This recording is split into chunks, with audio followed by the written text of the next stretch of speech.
Victimhood is really a very destructive kind of feeling when we blame someone else or life or whatever for who we are.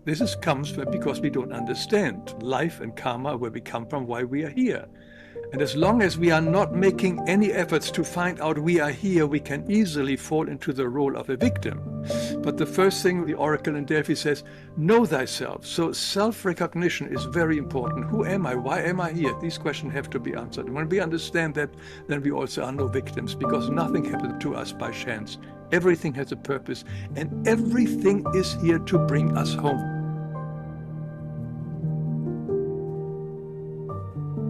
Hans, thank you. Welcome to the show, and thank you for your time. It's summer in Connecticut. It's a very hot summer. Delighted to be here with you, Paul. And you having winter there? But I'm not a... Yeah, well, it's not. I mean, it's not really winter here, but it's about 15 degrees, which for me feels like winter. When it drops from like 35 degrees to 15, you notice it. But Hans, we were just discussing off air that I was watching a lot of Byron Katie's work on YouTube, and then you popped up in the sidebar of the ever spying, ever knowing, omnipotent algorithm. Yes. And increasingly are ruling our lives. And I absolutely fell into your work, an incredible amount of time watching your... And if people don't, I will jump into just a bit about your origin story, but you've got such beautiful vignettes on so many topics that people, I guess, lie in the ether of people's unconscious as to why we're here, what happens after we die, what is the meaning of life per se. And you answer these in just such beautiful short takes, and which leave more questions, but certainly help lay the foundation of a deeper understanding of what life can be. So I guess the question is, for people who haven't found your work before, how did you begin to do this? And what's sort of a founding story for you? Well, I am a writer and illustrator of children's books mostly for most of my life, and I've been always doing that. And I've studied many spiritual paths for 60 years. And have discovered sort of 40 years ago a path which really resonates to me, which is material, which came through a woman in Germany. Her name is Gabriele, and all her books are now stored in the Sophia Library in Germany and translated in many languages. And I was very drawn to that material because it is not an organization to join. Comes from the highest absolute reality, and it's so pure and so clearly and so easy to understand, which I have not found in any other path. And I've totally resonated with it. And I guess a lot of my viewers do the same thing. So I like this material because it's free of any kind of connection. You don't have to join anything. This is a path between you and divinity in yourself. So that's all. There's no one else. There are no teachers. There are no preachers. There's no organization. So this is why I liked it. Now, the spirituality, as I see it, was for me always a very personal thing. It's not something I talk about it. I don't go knock on other people's doors and show like Jehovah's Witness what. It's very personal. But it was some 20 years ago when my father was dying, and we children were around and sort of taking turns. And when it was my turn, I told him, I says, Father, I know that you believe there is nothing after life. He was a soldier in the Second World War, and he has seen so much death. He says, once the body doesn't breathe anymore, there's nothing left of that person. And I said to him, just in case that your consciousness will still be there when you die, and you will still be alive. These are the 10 things which you may expect can happen to you. So don't be surprised if you are suddenly meet your relatives from the past, you meet, etc., etc. So I gave him a list of stuff which most people, when they die, will encounter. So after that, he smiled, and a few days later, he died, and I totally forgot about it. It was only 5 years later when I was in a bookstore here in Connecticut, and a stranger came up to me and says, when I saw you entering the shop, your father came to me because I'm a medium, and he introduced himself as a medium. And he said to me, go right to this man and thank him for what he has told me, because whatever he shared with me was absolutely right. And it helped me so much on the other side to find my bearings. And he says, and then we gave a lot of personal stuff, which I realized that was really my father on the other side. And then he said, my father says, look, I'm working here and the receiving end of souls who have just died. And I see the utter chaos, the confusion of so many souls who leave this planet Earth. And when they die, they don't know what happened to them, where they are, that many are not even aware that they are dead. Could I please write a book about it and tell other people what I know? So I've done enough books and I thought, no, I want to reach young people, because old dogs are difficult to train, but young people are always looking for something. And I was very eager to find spirituality when I was young. So I decided to make YouTube videos, very short ones, 5 to 10 minutes. And there I use my talents of drawing. I draw, for instance, very simple Yeah. here, how karma works. Somebody is hurting another person. That energy is stored in the person, in the Akashic records, in the planets. And from there, the planets eventually, in this or later lifetime, it comes back to the sender and so on. And when you see that visually, that makes it so much clearer to me. I do this video mostly for myself to understand these laws better, and then I share them. And anybody who likes them is welcome to take from them whatever they wish to take. There is nothing to join. My videos are on the YouTube channel. You can punch in my name. Or I also have a website. It's called lifeexplained.com, where all these videos are grouped in a different order. And they are all available for free. So that is basically why I do this. It's for me to learn to understand the spiritual laws better by drawing them out, seeing them clearly in my own mind, and sharing that with others. That's in a nutshell, Paul. I failed to mention the animations that you do, which are brilliant for each of the videos. That really do give a very, there's something about seeing it visually as well as auditory that help it synthesize that information that you're distributing. It's very, have you, I'm sure you have near-death experiences. You've looked into a lot of, or heard a lot of recounting of people's experience with passing over and them obviously coming back so they can recount it.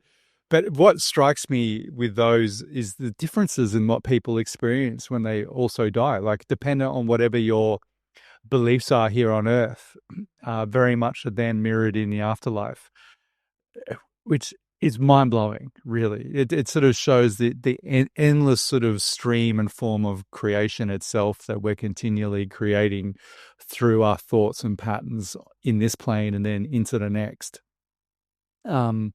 And I just want to caveat this for our very left-brained brothers and sisters who would be thinking, you know, we've been trained very much in this new culture not to believe in, I don't know, how do I frame this? There's been so much trouble with organized religion, which you somewhat touched upon with Gabriele's work, and how it is not that. And how organizations take these beautiful teachings in many ways and they become dogmas. And cause a lot of harm in the world. So I completely understand when the scientific method became prevalent that people wanted to be done with that. It got deemed as superstition, but it is only very relevant in the history of humanity that we've not thought of there being some other life when we pass. In fact, many cultures believe that the majority of what this earth is precisely what is referred to as a earth school, and that we are all in training for reincarnation in many, many lives. So it's interesting that it's a symptom of modernity and I find it a very egoic symptom that we just think you have one life, that's it, and then you die and it's blackness. It's like, have you ever looked at a single leaf long enough to just see the intricacy, held it up to the light and seen the veins and just the complete mystery of a single leaf? Like, who on earth, like, how did that come to be? And I don't see how that's random. I mean, have you experienced, I guess the question is with your work, and you may not even be talking to people who are that way inclined, but do you get much pushback when you started doing this with friends or colleagues? Well, I would family? never approach my friends or colleagues or friends, acquaintances with this subject. You said that. No, yes. no. I also don't want them to come and convince me that they are Mormons and therefore would I please join their beliefs. No, I think life, your soul will guide you to this. And that's how you come into contact in it, accidentally or whatever. You came to the wonderful Byron Katie, and suddenly you found my videos. And that happens over and over again. And when you look at the comments on my video on suicide, They also say, oh, by accident, I've stumbled on your video and it saved my life. But Mm. there are no accidents in life. Our inner guidance, our soul or higher self, whatever you wish to call it, guides us to what we need to learn and understand at the moment, from moment to moment. So we are always guided. Whether we accept the guidance Mm. and we follow it is another thing. But our higher self, our true self, will always bring us into contact, bring us back onto the path which we are coming here, why we are here, and so that we make a success of our life. So I would Mm. not share that with any of my acquaintances and friends, and I respect that because it's very personal. And I did this. I broke it because I said it to my father, but he couldn't speak very much anymore after that. So I had an opportunity to talk to him when he died. You got It it was in a there bit without different. any feedback. I just remember, actually, I broke that rule with doing that. I think that's it's such a beautiful parting gift to give somebody, though, particularly if they've not, because you do hear that in the near-death experiences. A lot of people who are completely confused when they pass. Someone told me that it's a huge proportion of people pass out at the moment of death because they're so ill prepared to face that moment in their life. Which God, I can't imagine what that happens then on the other side if you've passed out when you die. So I think the more information that people have, like those little snippets, as you did with your father, in huge help for them. You touched upon, so I'd love just to dive in a little bit into things that we very much struggle with on this plane. So you mentioned suicide, and then another one would be people who come into this world with extreme disabilities, for example. And Gabriele's examples, what is and your understanding of why these things occur? Why a person comes here with handicaps? Why a person would come here with handicaps and also and other things which we can't understand very well in terms of like why someone would take their own life and the ripple effects that has on the living, the people they leave behind.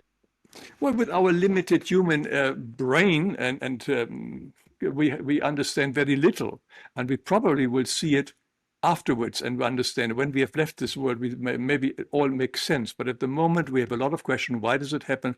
But everything happens exactly on time. This includes death as well. Now, suicide is slightly different because we can interfere with our own originally set time of death and bring it forward. That has consequences, of course.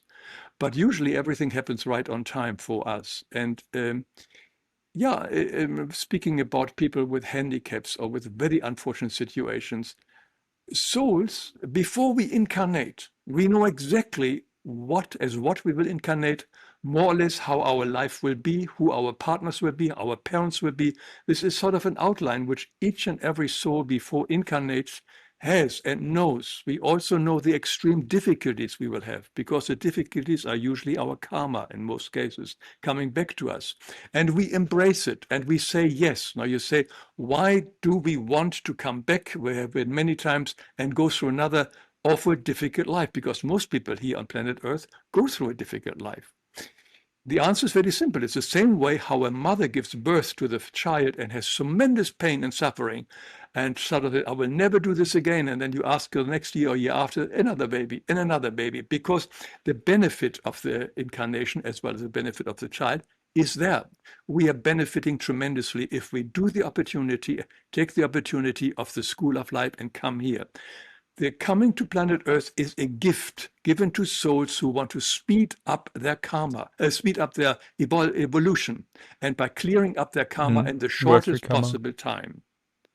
And it is given to us because here on planet Earth, it's a unique place, because everything normally works on the law of attraction, where all the souls, similar souls, are usually together, hovering together. On planet Earth, souls from many different conscious levels can come and incarnate at the same time and live together. And we can see people around us of higher and lower consciousness levels, and we can learn from them, we can interact with them. and also with people whom we have met maybe in previous lifetime and with whom we have karma, who may in the spiritual world be in a very different kind of spheres. But now here on planet Earth, we both can come together in this lifetime and can undo our karma through forgiveness and making amends.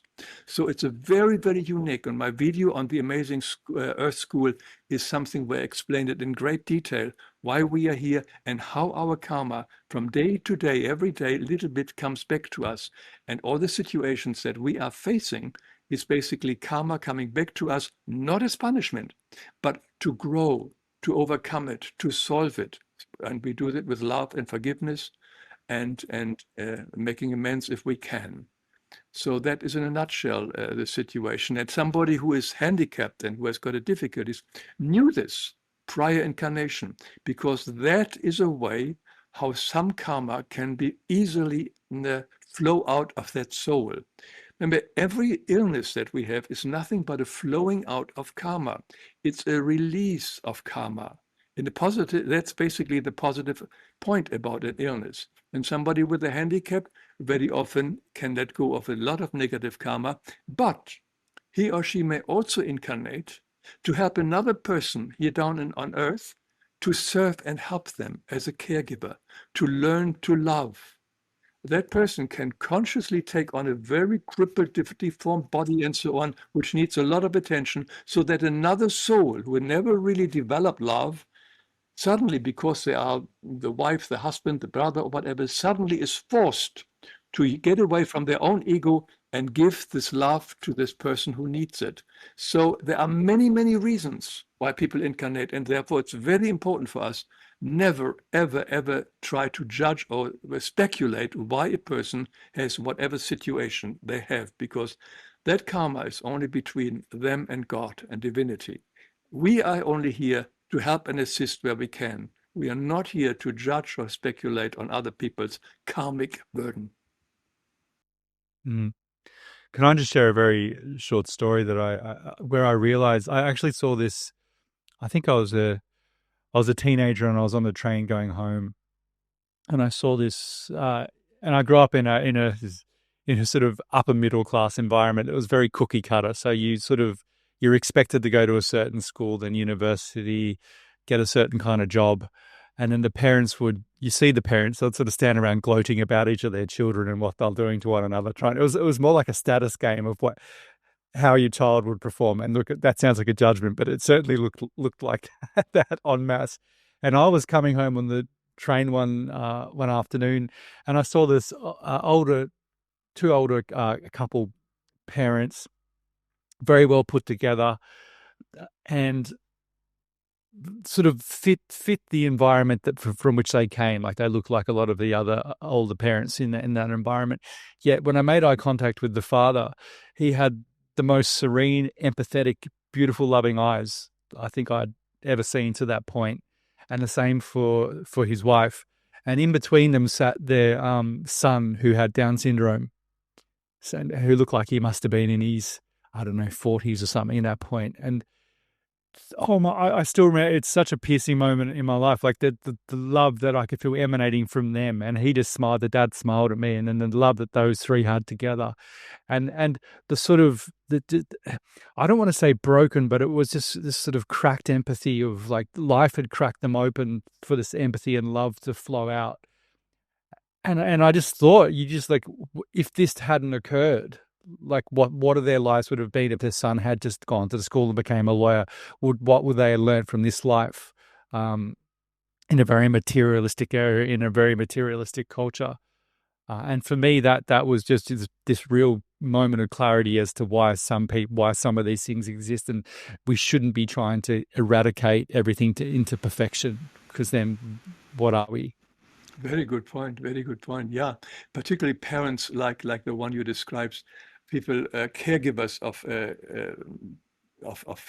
handicapped people are usually extremely highly evolved souls. because the average Mm, soul, like me, I probably could never do it.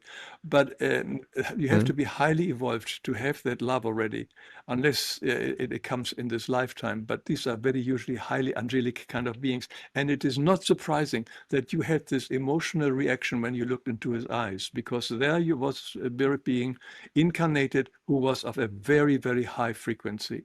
And that you sense somehow. mm. Oh, they literally look like they were encased in light. Yeah, Like if I remember it, there was this bubble of light yeah. around them. Yeah, it was quite it was miraculous actually. And how that, yeah, how you can feel that affects so many others around you. That's I guess what we don't quite grasp in the law of resonance. How when we change absolutely everything. Um, there's a question here, Hans. I'm getting to it. So with I'd love to delve into some of your work with the law of projection and how many of us, and particularly in these seemingly extremely troubled times of divisiveness and division, a lot of us believe that we're observing reality as it is and have very strong opinions on many different topics based on this observation, even if we're collecting many different information sources to build this wall of knowing of what's happening. What I love is that, and this also falls into the law of attraction. We are, for the most part, projecting our own thought forms and ideas of what reality is onto a blank canvas. Uh, can you just talk to this a little bit? Because I think it's a really key point to begin to understand that for me, it's a really key point for deconstructing judgment. Yeah, our outside world is basically a mirror of ourselves. I've got this little toy here. You see the guy in the Ah, middle, yeah, and there are yeah. mirrors all around him. And wherever he looks, he basically sees himself. And basically that happens to us. Wherever we look, whatever we see ourselves. That's why when you said in these realities, everybody has their own reality. Now we have common reality. We share certain things and so on, like the environment, the houses, the street, the towns. But everybody looks differently to what they see. And when they see a person on the television, a politician, for some people, he is a savior and their heart goes up out to them and they give a lot of money to help him. And for the other one, it's the devil. The picture is neutral, is same, but everybody projects their own kind of, uh, how shall I say, their own kind of issues onto that person. But if the person who the one who sees him as a savior has problems with his own self-worth because we don't need a savior, a human being, and the one who sees him as a devil has problem as well because he also fears that person. So in both cases, we are talking about an unbalanced kind of emotional level. And that actually means everything in our world. We only see ourselves. The pictures which we see, which come out of us and which we see is nothing but ourselves. Wherever we look, we see ourselves and we also speak ourselves. We cannot do anything else. What I see is what I can relate to you, and what you see is the only thing you can relate to me. But we still can be totally on two different levels. I give the example of one of the videos. We have got a coffee table, in a breakfast table, two or three people are sitting together.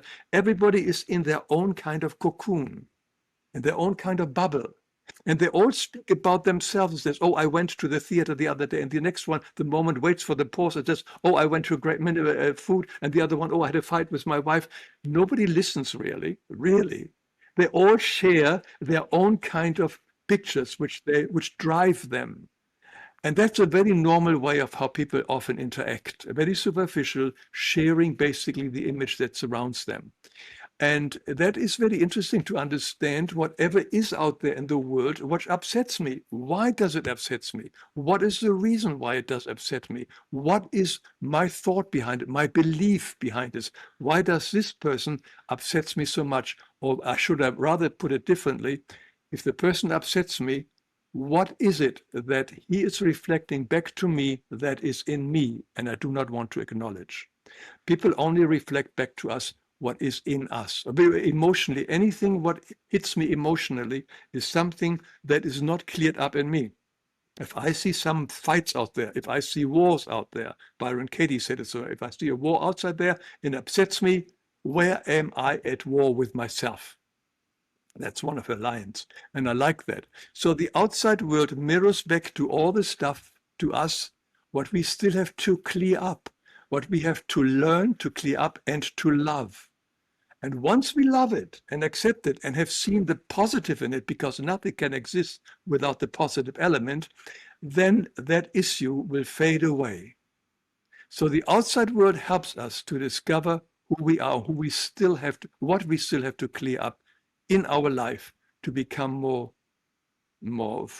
grounded and more loving. Because as long as we are driven by emotional responses to the outside world, we are not really ourselves. We are only continuously reacting. But once we solve the issues, we are able to respond to whatever needs to be dealt with. Does it explain it in a way? I know you explained it beautifully. I'm just thinking it's a very, to such a profound level of, it's a lot to consider. So I guess a bit of pushback on that I've heard in my own life when I've mentioned, say the fight against war. So people are going to protest war and atrocities, and you would turn around and say, which I've done. Well, war is an extension of the individual. We're at war within ourselves. We're at war within our communities. We're at war within our friendship groups. There's always some sort of skirmish going on. And this is just purely on my own observation for myself, and understanding that, as you said, most of the time it is a projection of something within me, and it's very difficult to pass that, whether you, because there are some times when someone has legitimately potentially wronged you and you need to stand up for yourself, but then other times, for me, like most of the time, I'm projecting something from myself that I expect them to behave a certain way, or whatever that may be. There's a multifaceted number of things that can result in me having a button pushed. But then I've heard them people say, well, how about, Hans, what about some great atrocity in a war? I see that and I don't stand for that. I don't see that in myself. Is it as simple as saying, well, the very notion of being any form of dissonance between you and another is that war? Is it just extrapolated to such a degree where it becomes... Because I think individually we don't see ourselves as being to be able to do an atrocity, but then, as we've seen through time immemorial, as a collective we do the worst things as a group. Sorry, that's quite a difficult question to No, I try to answer as follows. If I see an atrocity, I've got a different reaction. If I'm really angry at this government who does this horrible stuff, that is a definite correspondence, because I still want to do sort of revenge. So there's something in me which needs to clear up.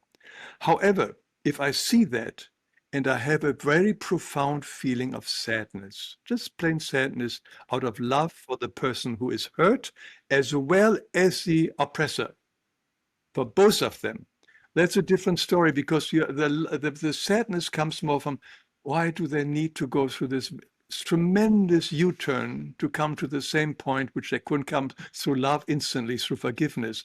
They have both chosen to take this U-turn, and it's sad, it's totally unnecessary, I think, but I will respect it. But I also include the perpetrator.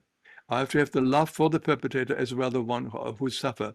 Now, if I can do something about it, write an article in the paper, speak up, and so on, that's right, that's good. What I also always suggest, pray for these souls. Ask Christ to send love to these souls, whatever they need, whatever energy they need. I don't know what they need, and I will not pretend, and I will not try to send it from me, because that is colored my energy. I will use the Christ energy and ask Christ to send extra energy into that field and for these souls, and guide them, particularly when they're on the other side further.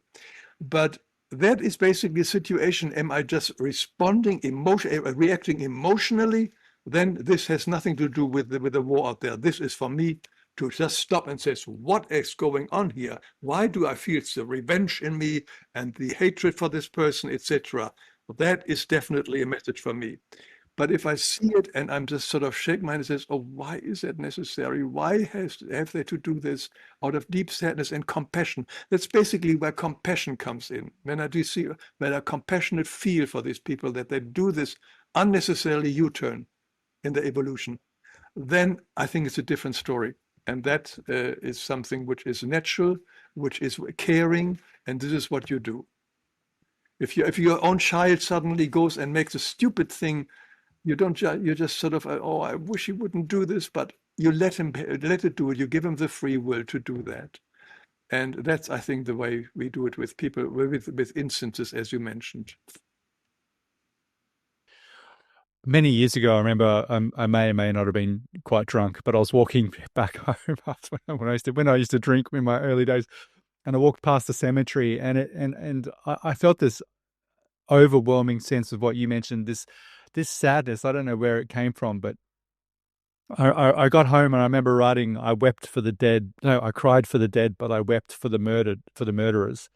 It was this sense of this really deep feeling of how, like, it's one thing to be a victim of an awful crime and murdered. Absolutely, no one's denying it, that those kind of atrocities exist.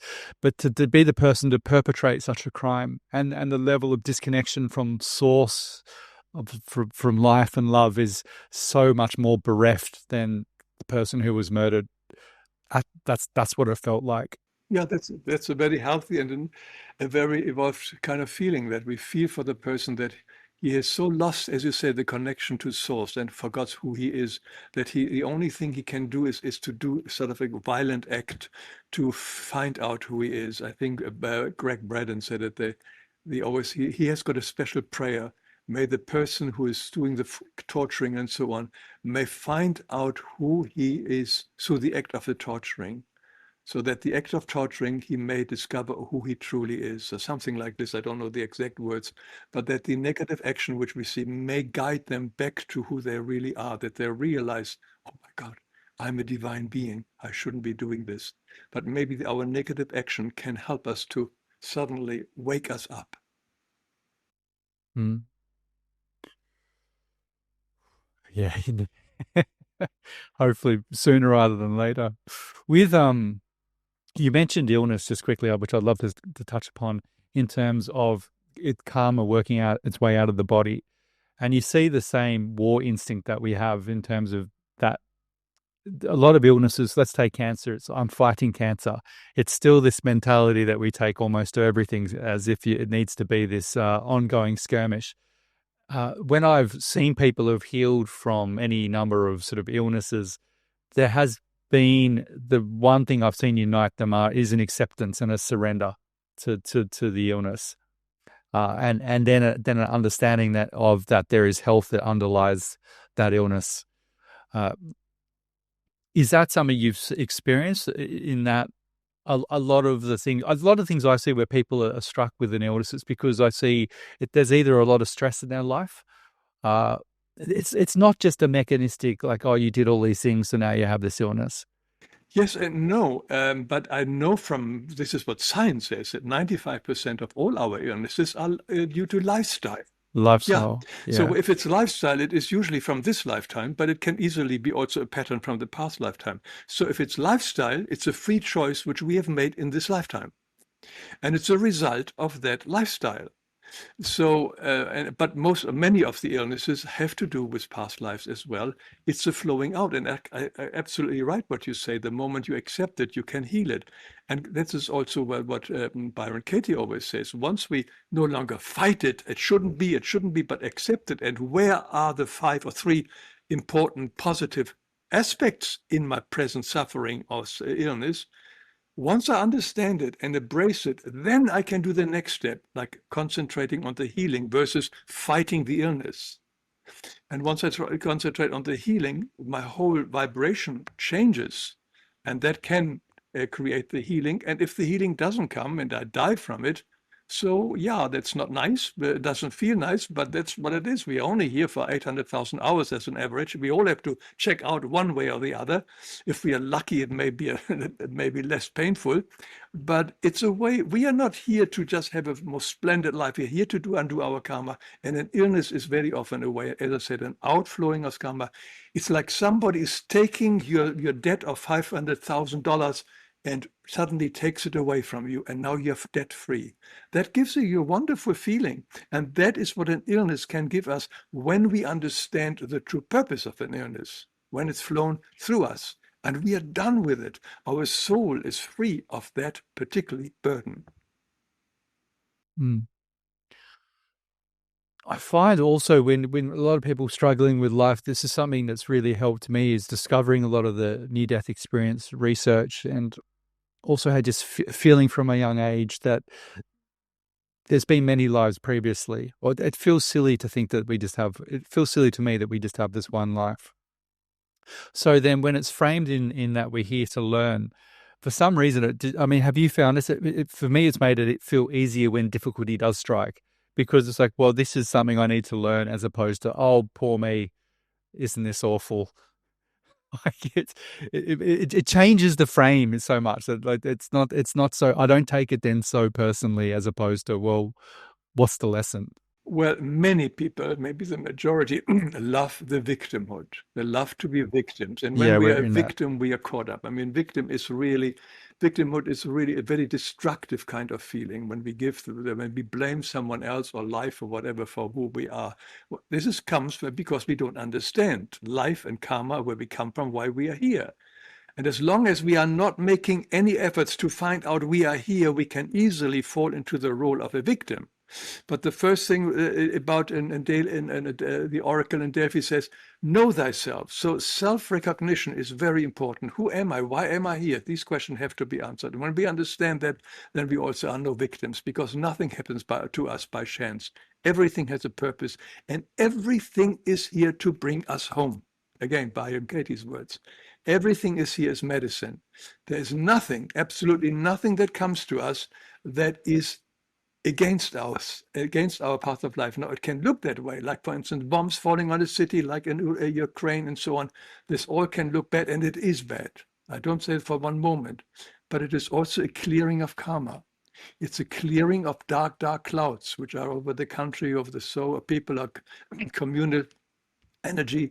It can be also a clearing. So nothing happens totally against the person. Everything is here for clearing. Again, this should be not a judgment. We should not say, should be grateful for the thing, but it is always a clearing out. Everything happens here, cause and effect, cause and effect. We are basically reaping effects which we have individually and collectively created in this or in previous lifetimes. And whenever these effects happen to us, we may not want to see ourselves as victim, but actually as very powerful creator, because we have created this. And it's just merely coming back to us so that we can learn our love. And the other negative side about victimhood is that we very easily fall into the pattern of self-pity. And that is a very deep sinkhole. Once we are in that pattern of self-pity, poor me, and I'm the only one who sort of feels sorry for myself, that's very difficult to get out. That's where the negative forces come in and suck our energy and use us for their nourishment, basically. Because all these negative energies, as we said, war, etc., are just creations of loose energy, negative energy, which negative forces, where do exist entities, feed off and live off. So all the negativity which happens in war scenes and so on is basically an area where negativity, loose energy is created, and this is where negative energies can draw it from the people, basically. So we must be careful not to get ourselves drawn into a negative state of frame of mind either for a long time, because that can become a very Yeah. juicy kind of fruit. A nice Yeah, a peach nice for the speech for the negative. negative forces. So Well, it's very important. It's dangerous. Self-pity, victimhood are very dangerous. How should I say, emotions. Hans, I need you just to extrapolate just a little bit on what these negative forces are. Like, what if The moment just I said for it, I says that? I shouldn't have said it. I'm sure he is going to ask it. Yeah, I know. Yeah, I'm gonna have to ask you. If I'd be, people would be throwing their phones at the wall if I didn't ask you that one. After, No, I know. No, just give us the it's short very answer. simple. Give us the. The path that I've studied, and Gabi says, and Gabriele, who I mentioned earlier, the woman who has written all these books behind me and who have studied here for 40 years, Yeah. it is very clear that all spirit beings, all souls have once left the absolute reality, which the Bible calls the fall of angels. And now we are going back to the home, to our original high vibration. We have fallen into very deep vibration and gone high vibration. Now, some of these souls have separated from the absolute reality so far that they have lost all their own energy. We all have a little bit of energy, life energy, when we left that absolute sphere, but they have got nothing anymore. And when they've got nothing anymore, they started to steal that energy from each other, and also later on from those who still have some energy, like us human beings. And these are basically, these negative entities are nothing but our brothers and sisters who just have fallen a little bit deeper. And they are as children of God, like you and I, and are loved as much as you and I are loved by divinity, by God, by the Creator. So these are our brothers and sisters who just have no more energies. And the only way for them to survive is to steal energy from us. And they do this by bringing, this is a lush energy they take from us. And this energy is created usually through negative emotions. If we are angry, if we are revengeful, if we are fighting, if we are shouting, if we create war, bombs, etc. These are all wonderful sources of energy for these brothers and sisters whom we call negative entities. Does it explain it very shortly? Well, I'd just like to. I've become very sensitive now to, say, even watching shows which have violence in them. Yeah. I've become to the point of I just won't watch them. Like if I start seeing people getting shot in the head, I'm like, why on earth? There's enough of this in the real world. Why am I now fantasizing about it in my bed on my laptop? Sorry, that sounds a bit creepy. Absolutely right. Watching like I don't want to engage in this, and I can feel it energetically, is what I'm trying to say. I can feel like this. It doesn't feel good any longer. Whereas it used to, when I was previously engaging, it was more sort of this entertainment, non-conscious, passive download of whatever I was doing. So I found it more a case of just paying attention to what is bringing me things that feel generative and nourishing, as opposed to what are things which are draining my energy. So things that you just said, staying in resentment and anger and not forgiving somebody. I can now actually feel it when that's taking place.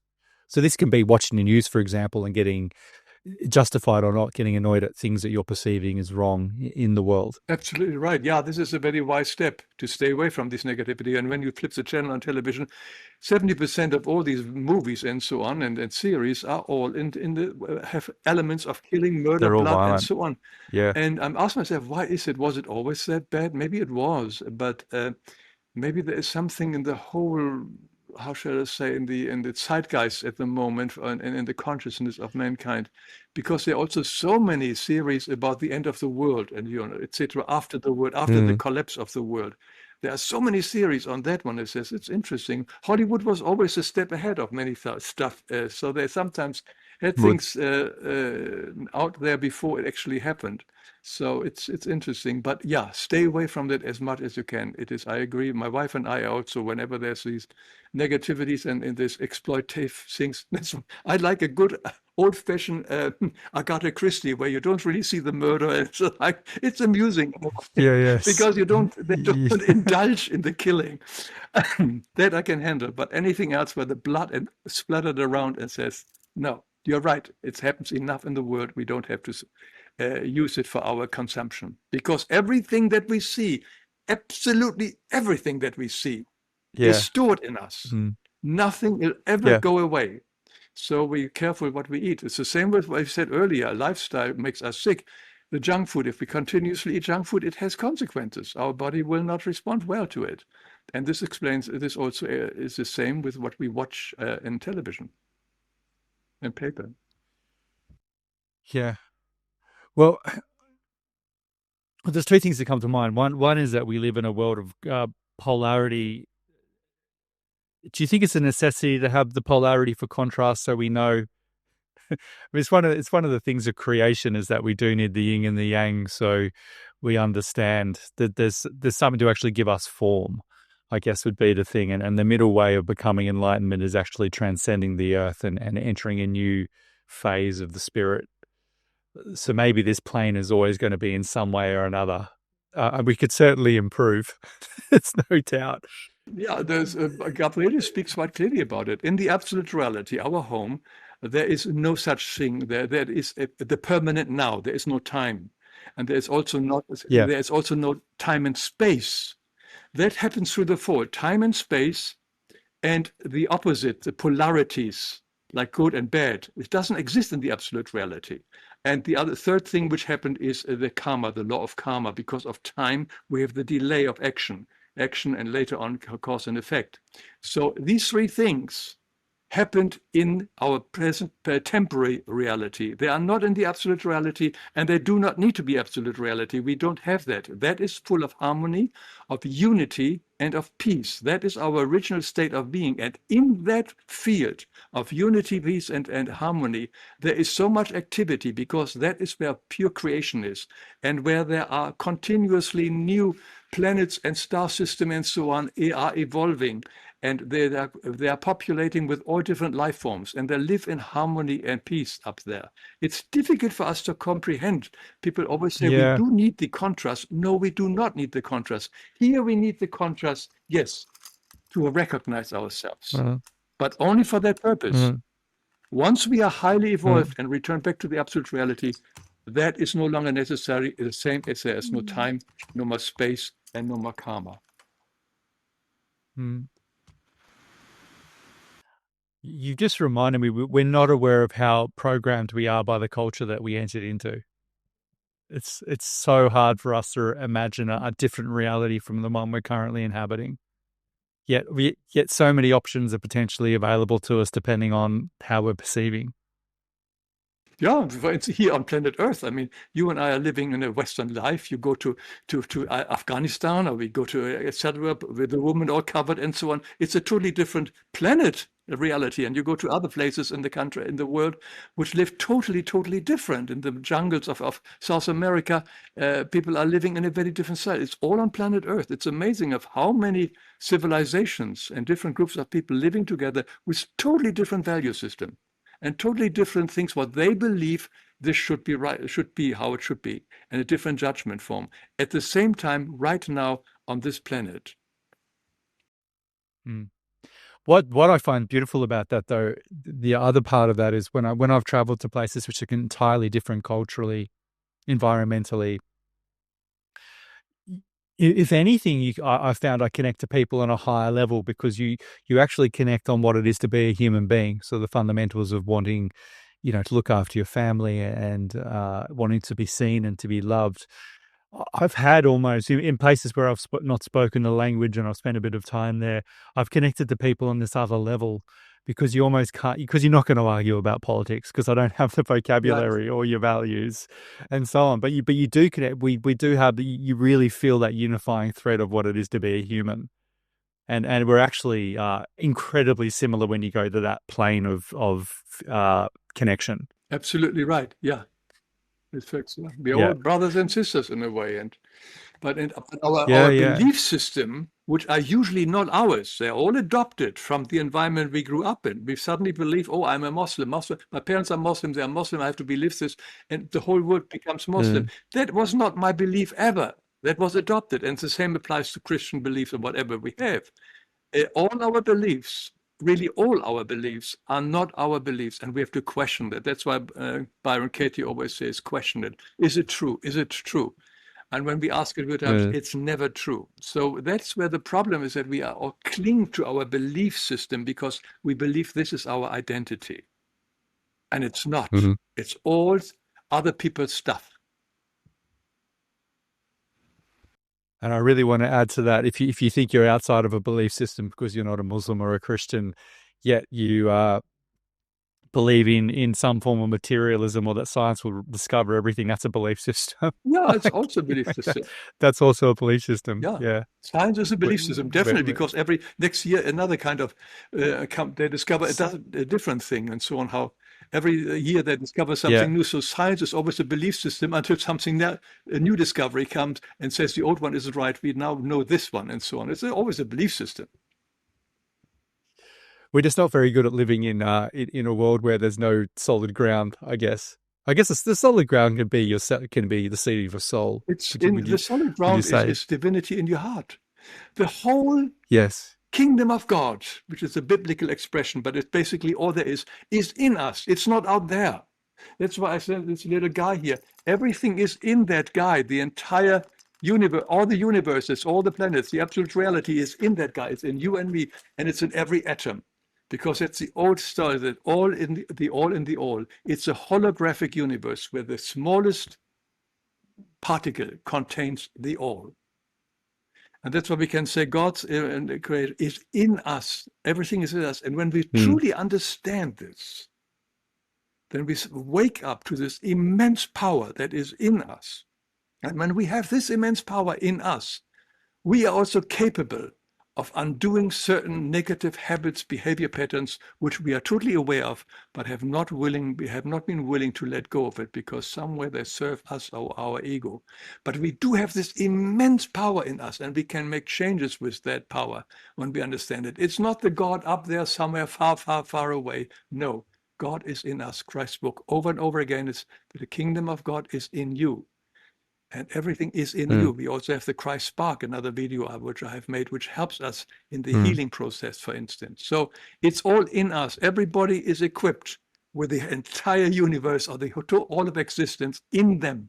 The essence of every animal, of every plant, of every stone is in us. Therefore, we can connect with it. We can connect with everything because everything is also in us. That's where the communication is. And this communication is consciousness, because we are basically nothing else than consciousness. Energy and vibration, consciousness, also called intelligence. That is our essence. And the consciousness needs the sending and receiving to be active, and that happens all the time. And we can control it. Do we want to live according to beliefs which we have adopted from other people? Or do we want to drop these beliefs and open our heart, our inner eyes, and see the world with our inner eyes and inner ears, and see the world very, very differently than it usually shows it to ourselves or to our ego?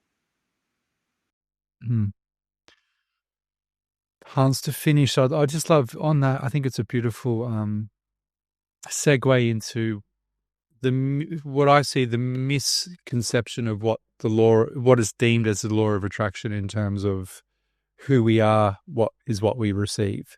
So often the law of attraction is framed due to materialistic desires in the West predominantly, but it's far, far greater than that in terms of it's literally we are always attracting or repelling who we think we are or what we are becoming. Can you speak to a bit about from the higher perspective of how the law of attraction looks? All of creation is people? working on that law of attraction. Like attracts like, which means the same souls are together. That's why when it's spoke to the absolute reality, the pure angelic beings are there. We are still here because we have lost our purity and we have to gain it back. And in the space in between, there are all the spiritual realms. They're all different kind of consciousnesses and groups of souls together. So we all attract each other according to our own vibration. And here on planet Earth as well. But if we use the law of vibration for our ego to get the new car, etc., the wonderful house and so on, this usually may not work because our higher self is usually not going along with it. Of course, we can do it if we force ourselves, but usually these things don't work out. You remember that movie which of the law of attraction, which one was it? The Secret. All my friends tried it out and so on, but nobody got extremely rich out of this one, etc. No Lamborghinis. It didn't really work because the higher soul, the higher self, didn't really allow these things to take place for most of us, because the higher self says, it's not for me to have that luxury villa on the beachfront. For me, it's important to move to Denver and meet my wife and have 5 kids with that. That's the reason why I came here, not to get the house which comes from my ego. And basically, we are not here to get, we are here to become. And that's where the key is. Getting our ego wants always this and that doesn't usually work out. Of course, we can focus on it. And this is where the danger is. If we really want our fame, our money, and our power, and we send that out, this is where the negative forces I mentioned earlier can come in, help us, and gives us that power. And we can become very famous and very powerful. And we give it all of us. But when the time of us is to leave this planet Earth, we then are their servant. That's a Faustian bargain. It's a whole story I mentioned in many of my videos. So, but basically, coming us, we are not here to get, we are here to become pure again, to become better again, and to evolve. That's in a short. Well, if you think of, yeah, no, that's beautiful. I mean, I guess it's also like that idea of that you've been helped to achieve incredible wealth. There's always some sort of cost on a very large scale to other human beings to acquire such wealth. And it doesn't take much to see that when you travel to any part of the world. I was recently in India and I remember I got off the plane driving to the hotel and there were just kids fishing things out of God, it makes me want to cry, fishing stuff out of a rubbish tip to survive, covered in dirt, little kids no older than 4. And the fact that we live in an economic system where we know we can feed everyone, we know we can clothe everyone, we have the capabilities to do this, but because we so we can within that consciousness that we need to keep 1 million, we're a squirrel putting away 1 billion nuts as opposed to distributing the nuts equally, that there's kids somewhere fishing things out of a rubbish tip. And as you said, like, we don't know why things exist. Like, I don't know why I don't know what those kids are receiving, but it hurts. It certainly hurts your soul when you see it. It's a sadness I mentioned earlier. It's this deep sadness, and that's a compassion, and that's absolutely not. This is not a reflection like the law of reflection, but that's a real, genuine sadness, compassion. And he says, why can't we help here and do something? But by you traveling there, you already have seen it, you will share it, and you may influence other people. So there may be something what everybody does by just sharing that and talking about it. Yeah, well, it doesn't take a lot to really. That's the other thing I see. A lot of people think they need to have these grandiose changes. Like, I need to stop. This war needs to stop. When you can actually just do a very small thing for one person that can completely change their life in that moment. Let me tell you just very quickly one thing. What Gabriele please. says, some souls only incarnate here to give one single smile to another person who needs it at that time, because that smile can be life-changing. And who was it? One of the, I don't know her name at the moment. She gives this wonderful story about the young girl a teenager who wanted to commit suicide, and she was planning it for weeks. And on that Thursday, she was going to kill herself. She left school, and and she knew exactly what to do. She was absolutely fine with it. And then as she crosses the street, a woman in a car goes into brakes and just stops in front of her. And she looks up, and there was this woman with the warmest and kindest and surprising smile she had ever experienced. It went right through her. And apparently, she never committed the suicide because it changed her totally. So this is an important thing to remember when we all get so high. What is my purpose in life? Why am I here? What big thing do I have to accomplish? Which usually comes from the ego, these questions. It can be something as simple as that. We go through the whole life of schooling, training, baby, etc., just to do this one little thing, which is usually prearranged before our birth. And that's sometimes a person do. That's all there is. And that person is as valuable as Mother Teresa, because it really doesn't matter. In the spiritual world, there is no ranking of higher and of who is more better than the other. I just want to finish because it's really beautiful with, I remember watching one near-death experience and they were talking about their life review. For people who haven't heard this, it's where you basically sit and you watch like a film, you watch all the good things you did and the bad things you did, but the difference being you actually feel the perspective of the other person who you impacted through that action. And one woman just said she had achieved a lot in her life, sort of in her career and materialistically, and she was showing none of that. She's like, what the hell is this? I've done all these great things. And what she was showing were all the small moments that in between the life she thought she was living, where she'd either been rude to somebody unnecessarily and caused them harm. And on the flip side, on the beautiful side, what you just mentioned, where she showed a very small bit of kindness, a smile, help pay for someone's coffee, something to her that she didn't think of at the time, but made the world of difference for that person in that moment. And I think that's where the change can really, and you that's the empowerment, because there's no one stopping you from doing that. Right. We don't have to change the world. We don't have to sort of do that. We can do it in our daily life just by being who we are. We are that loving, we are love. We are made out of love. In other words, we are consciousness, but love, it's all the same word for the same kind of energy. And when we follow that of who we are, we do these automatically. Mm.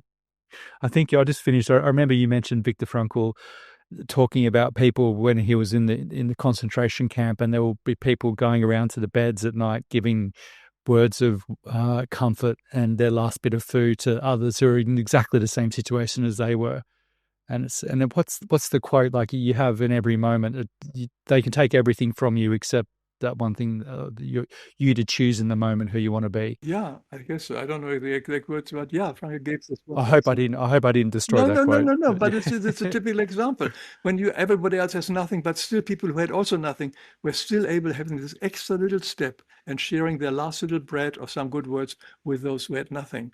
That is quite an moving experience when you read that, and that happened. It's not made up. It's not a story, but there were always these people who had this extra, who went this extra step. And what if someone else can do it? I can do it too. That's what I was tell myself, that I can do it too. It's in me too. It's just my laziness or my ego or whatever usually doesn't do it. Yeah. Hans, thank Oh, you Paul, it was a for pleasure. your time today. Yeah, and I'll leave all the link offs to your work if people haven't seen it, and just for all that you're doing in the world with that beautiful YouTube channel and your books. It's having a huge, profound ripple effect that I think you can't know until you do. I mean, I'm sure you do, but I mean, who knows where that's particularly rippling out to with how people respond in the world to things. And also I just want to say a lot of comfort too. It offers a lot of comfort when you're feeling a bit like that victim mentality of why me, why this. Maybe there's a lot more at All play. we need sometimes is to move away from the tapestry of life and see the bigger picture. That already gives us a much calmer feeling and disposition, which says, oh, this whole thing actually does make sense. Now I feel better. And that's what these little videos often do, that they give us a little distance from the trouble we are in and see, well, maybe there's reason for this trouble. Maybe let's look into it. Thank you, Paul. I enjoyed meeting you. Maybe it's not the last time. Maybe we can do another session in the future again. No, definitely. And it was wonderful to explore all these subjects with you.